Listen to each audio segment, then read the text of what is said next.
Whether you're keto, carnivore, or wherever you lie in the low carb spectrum, surf and turf is one of the absolute best things you can get. Today, I wanted to show you what I like to do when I want a really, really special meal.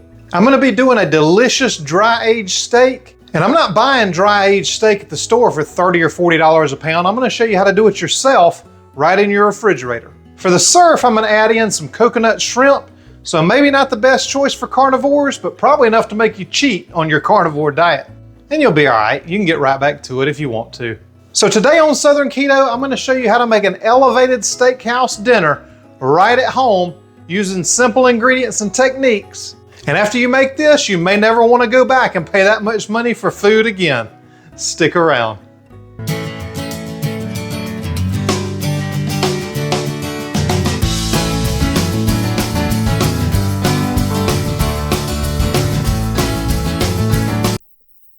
So if you're taking the time and energy and the money to do this, you need to get a really good cut of meat. I'm gonna be using this USDA Prime. If you can see all the marbling in here with the fat, sometimes you can find choice cuts that are marbled like that. But this is really what you want in a good steak for the ultimate tenderness and the best taste. So I'm doing New York strips, and I got 2 of these. And the dry aged versions of this are probably somewhere between $30 and $40 a pound now, although I haven't looked in a while. We're not gonna trim any of the fat off of it or anything, just leave them just like they are. But let's go ahead and get them out of the pack and start this dry aging process. I think you're gonna love it, and the results are absolutely phenomenal. Now you're gonna wanna put your steaks on the top shelf of the fridge, and you wanna put it real close to where all the air blows out, because you want some good air circulation in there. The butcher shops put it in their walk-in coolers with a lot of high humidity, but you don't have as high humidity in the fridge, so you wanna make sure to get as much airflow as possible in there. I've cleared this shelf just for this occasion. So now that you know what kind of steak to get, I'm gonna go ahead and open it up. And there's only 3 things you need to make this work. Well, 4 if you count the refrigerator, but hopefully you've got a refrigerator. You're gonna need your steak. You're gonna need a pan with a cooling rack right on top of it. And you're gonna need some cheesecloth. Oh, and if you count paper towels, then that's one more ingredient, but I wouldn't count paper towels as an ingredient because we're not eating it, right? So I'm just gonna take paper towels and pat this dry as much as I can. Now, the one thing that you wanna do, and the reason you wanna use this cheesecloth is you wanna keep some of the moisture in, but it's gonna pull some out anyway, so you wanna try to go ahead and get as much of that's already come out off of the steak as you can. It's all about controlling the aging, but at the same time, you wanna make sure that you don't have any bad stuff pop up because you didn't do this correctly. And it's real easy to do as long as you follow these steps. Once those are nice and dry like that, I'm gonna take some cheesecloth. And it comes in layers. If you've never worked with cheesecloth before, this is what it looks like.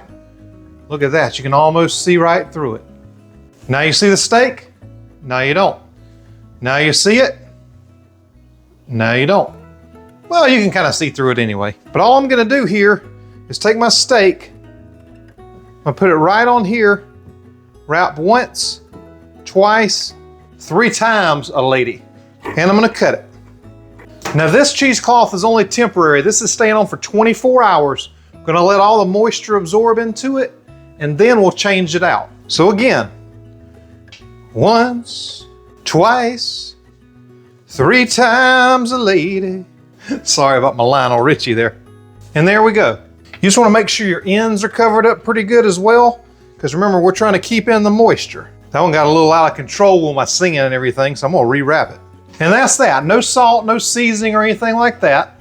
And then these will go right in the fridge for 24 hours, and I'll see y'all fellas tomorrow. So after a day, this is what they should look like.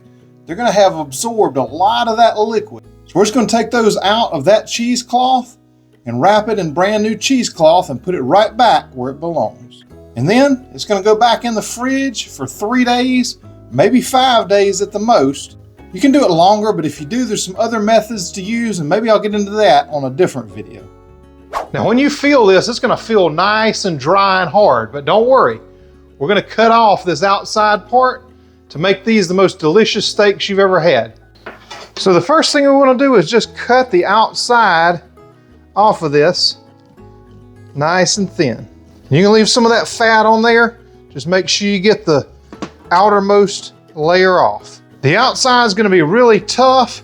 the inside is going to be nice and tender because that cheesecloth held that moisture in there. And I mean, once you get in there, you can see that marbling on there. Look at that. And then make sure you trim up the tops and bottoms as well, and you're gonna have a great steak underneath there. I'm gonna finish trimming these up, and I'll be right back to show you what to do next. Now that I've got them trimmed up, I'm gonna use a good quality olive oil. This is an extra virgin olive oil. And be on the lookout for my video on how to buy olive oils, but here's one thing you always wanna look for is a single origin. But I'm just gonna coat both sides, a nice little drizzle. It's gonna help hold in the moisture. Now I'm gonna set these to the side and let these keep getting to room temperature while we put together some coconut shrimps. If you're gonna spend the money on these nice steaks, you really need a nice salt to season them with. And today I'm using some of this Kalima sea salt from Ava Jane's Kitchen, who's also the sponsor of this video.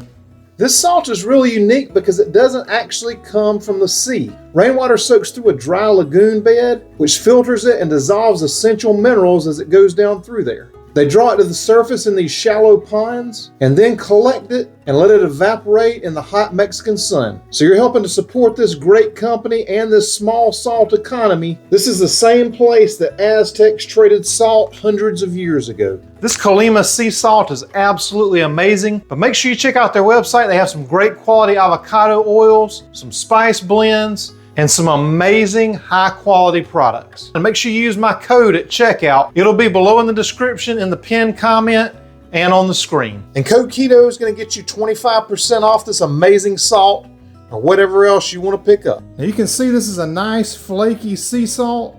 It's a real gourmet finishing salt. I'm just gonna take some and sprinkle it right on the top to season these steaks.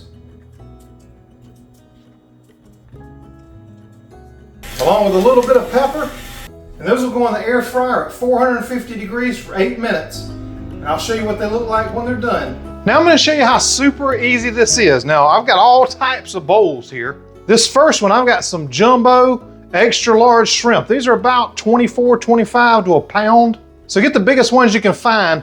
Now these have the tails on, but they've been deveined and the shells are off. That's what you want. Now I patted these down with a paper towel to make sure they're nice and dry. You could put them in a salad spinner or however you want to dry yours, but I think the paper towels work pretty good. But make sure you leave me a comment if you've ever dried some shrimps in a salad spinner. This bowl, I've got 2 eggs.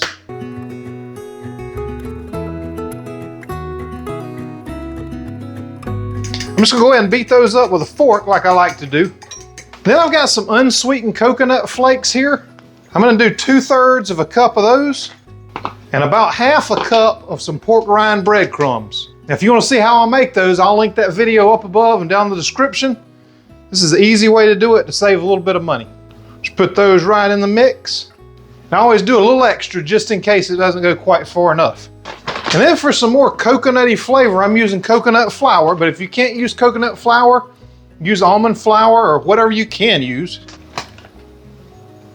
That's gonna go in the first bowl. Now I'm gonna season that with half a teaspoon of garlic powder and a 1/4 teaspoon of smoked paprika. I'll give that a good stir and get it all combined. And then we're ready to bread up these shrimps. And then all I'm gonna do is throw a few of these in this flour. I'm gonna try to only work with one hand here. Into that, into the egg wash, and make sure that drips dry. And then put that in the coconut breadcrumb mixture. Make sure it sticks real good, and then right on the plate. So I'm gonna go ahead and bread all these, and then as soon as I get done, I'll show you what it looks like. So this is half a pound of that shrimp. We're gonna save the rest for another night since we got these delicious steaks. So if you wanna make about this many, a whole plate full to go with yours, you can just get a half a pound from your butcher or seafood guy. Now that these are done, I'm just gonna take them out and put them on my board to rest. And we'll go ahead and start on the shrimp. So now I'm gonna put this insert back in, put all these shrimp on.